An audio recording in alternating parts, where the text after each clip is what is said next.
today I want to talk about exergaming, particularly asynchronous exergaming, which is something that I've never heard of before. I just had to give it a name, and this is the name that I gave it.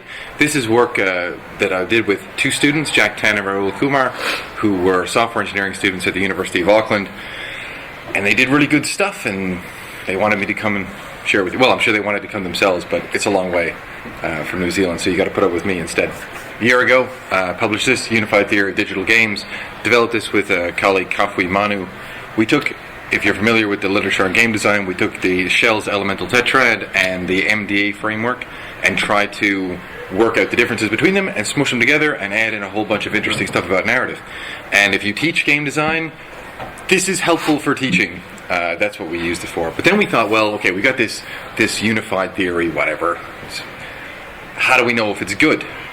And so, what do we do with it? Well, most of my research is about design. I do research on design of lots of different things, including software and web stuff and apps and social systems and video games. And I thought, well, if this is good, we should be able to use it to design something interesting and cool and engaging, and that would work. So I'm not going to go through all this now, but the overriding principle here is alignment. That everything in the game should align toward a single purpose. It should all be pulling in the same direction. It should all be consistent with the same goal. So, we have this research question. Can we build a video game that is as motivating as a personal trainer? This is our goal. So the idea is, you make a server, and you connect it to all the different fitness tracking services that people use. So exercise.com is a feature-rich web application where you manually log exercise that you do. I'm pretty sure you're familiar with Fitbits, lots of different variations of this. Little wristband passively tracks data. Runkeeper, and there are lots of other apps like that are GPS-based. They track activities where you move through space, so you have to run outside. If you run on a treadmill, it doesn't work. And there's a whole bunch more. So we get all that stuff, and we take all the data, and we integrate it, and then we have to convert that raw fitness data. I went to the gym, I did overhead press 50 kilograms for 12 reps. I need to convert that into something that a game developer can use in the context of a wide variety of video games that will make sense to game developers, right? So we have to abstract that data somehow.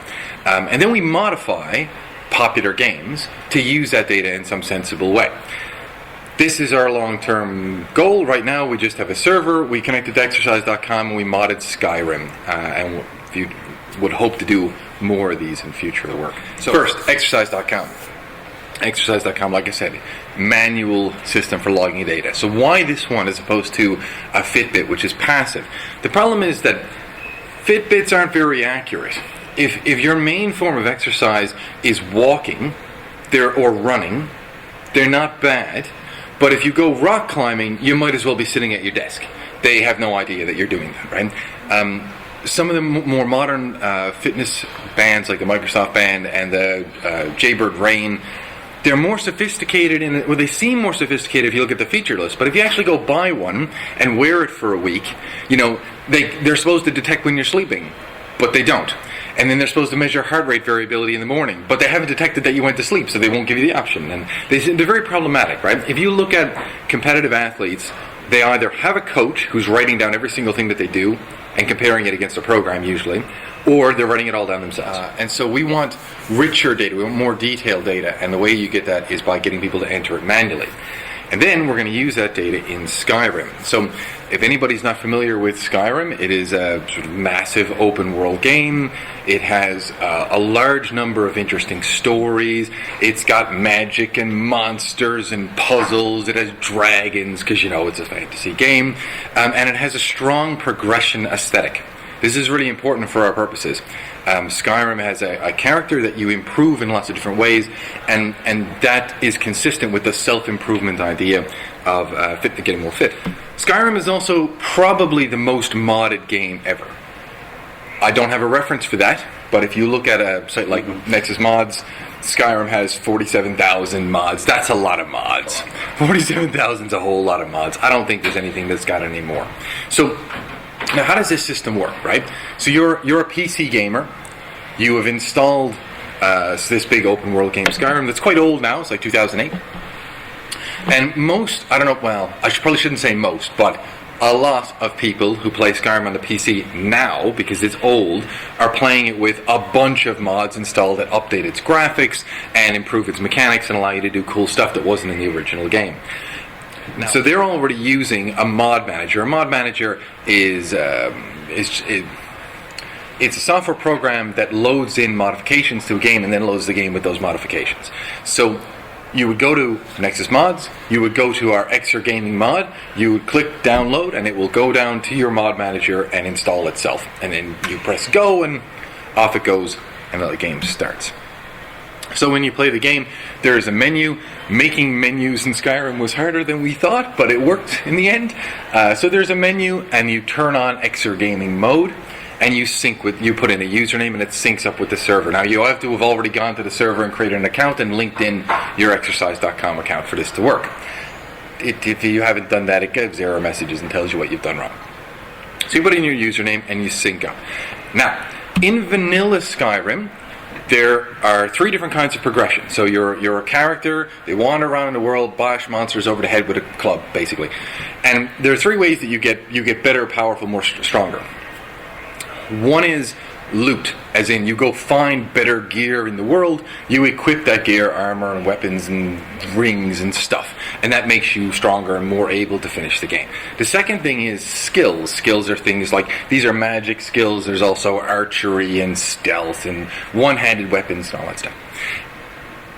And the last one are attributes. And you have 3 attributes in Skyrim, health, stamina, and magicka. These are like meters. And so if you swing a big axe around, your stamina decreases. If you get smacked with stuff, then your health decreases. And as you use magic, then your magicka decreases. In vanilla Skyrim, you don't level up in the traditional way in role-playing games where you complete a quest and you get experience and that makes you level up. That's not what happens. In vanilla Skyrim, you practice your skills. Once you get enough level up skills, then you get a level up character, and then you get more health, stamina, or magicka. Now, what we want to do is blur the magic circle. The magic circle is the imaginary border that separates the game from the real world. It's the reason that when your friend beats you in poker, you don't punch him in the face. Because when he wins in the game, that's in the game, and in the real world, it's different, right? And the magic circle is the thing that separates the game from the real world. Now, we want to blur that magic circle. This is very tricky, because if you take too much out of the game, too much of the progression out of the game will feel hollow. So if you took the skills and the loot and the attributes out of the game and made them all dependent on exercise, the game itself will feel empty and it'll just feel like work, and why am I doing this? So we can't take them all out. But if you don't take any of them out, then you don't have any motivation impact on the real world. So we only took attributes out of the game. So when you play the game, you still find loot and you still improve your skills, but if you want to improve your level and your attributes, you have to exercise in the real world. Now, the way this works is, in the vanilla version of the game, when you level up, you get to select whether you want to put your 10 points for your level up into health or stamina or magicka. That's not how it works in the mod. See, we want to promote a balanced approach to exercise. So we divide exercises into 3 broad groups. One is strength training exercises, you lift weights, that gives you health. The second is cardio kind of exercises, running a treadmill, swimming, that gives you stamina, seems reasonable. And now magicka is a bit tricky, so what kind of exercise gives you magicka? So we related magicka to agility, and this is based on portrayals of performative magic in lots of games. You see in some games, a wizard just goes, ha, and then there's a spell. And in other games, the wizard dances all over the place and swings a staff around. And so, because of the dancing all over the place, magic is kind of like agility. And so, we mapped agility into magic, and so we mapped sports into magic. So, if you want to get all 3 attributes, you have to do strength training and cardio and sports. If you just want to do health and stamina, you just do strength and cardio. You just want health and magicka, you just do strength training and sports, etc. So when you get a level up in the game, it doesn't do anything fancy. It just comes up with a box that says that you've leveled up and tells you what your improvements are. That's it. Now, one of the key principles we were trying to follow in this game is don't break the game. Skyrim is already a very effective, highly immersive game that people play a lot. It has 300 plus hours of content, 400 plus if you include all the downloadable content, and it's one of the most popular games of all time. We don't want to break it. And so this is counterintuitive. You'd think if you want to make a really strong, powerful intervention in the world, then you would want to change the game a lot to be consistent with your intervention. But that will break the game, because you'll undermine the game balance, or you'll undermine its existing effects. We don't want to do that. We want to make the smallest change to the game that we can, and that will make the biggest impact that we can. And so this is it. This is the only change to the game. When you exercise, you load up the game, it detects your workout, and it gives you attribute bonuses based on your workouts. Now, in vanilla Skyrim, it gets more difficult to get a level up over time. So it's the distance between level 30 and 31 is much greater than the distance between level 1 and level 2.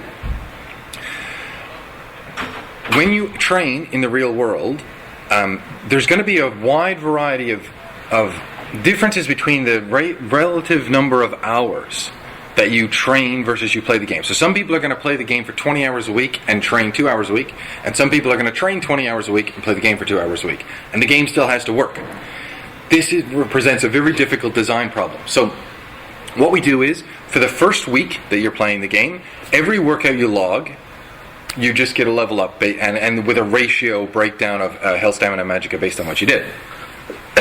After the first week, your level ups are based on a running average. So if you outperform your moving average, then you level up faster, and if you underperform your moving average, you level up slower. So we've created a system where over time it slowly gets harder to level up, and so there's an expectation that your performance is going to improve, but improve slowly relative to your existing performance, not to some arbitrary standard or baseline that won't apply to everybody. So how does this work, right? That's kind of how it works. The mod is quite simple. The mod actually started out much more complicated, and we made it simpler as we went along.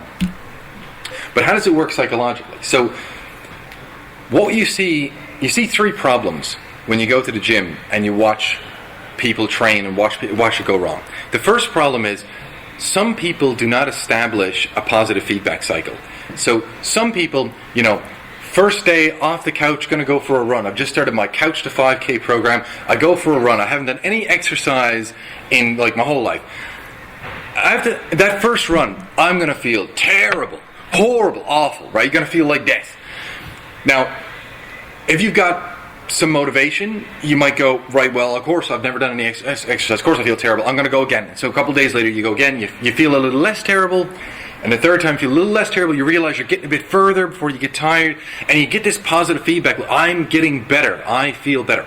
But other people, will go, and they'll feel horrible for the first month, right? Or the first 2 months. And they do improve, but very slowly, and those improvements are not salient to them. And so we want to create this positive feedback loop. So where, in cases where the positive feedback loop in the real world is not strong enough, we take the positive feedback loop out of the real world and put it in the game. Because in games, greatness is inevitable. One of the fundamental messages of Western role-playing games is, if you just stay at it, you will get more powerful, you will win. Just stay at it.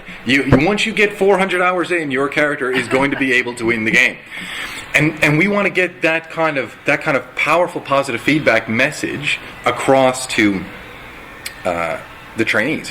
However, there are 2 other problems. 2 other problems that you see in exercise are insufficient intensity and insufficient training volume.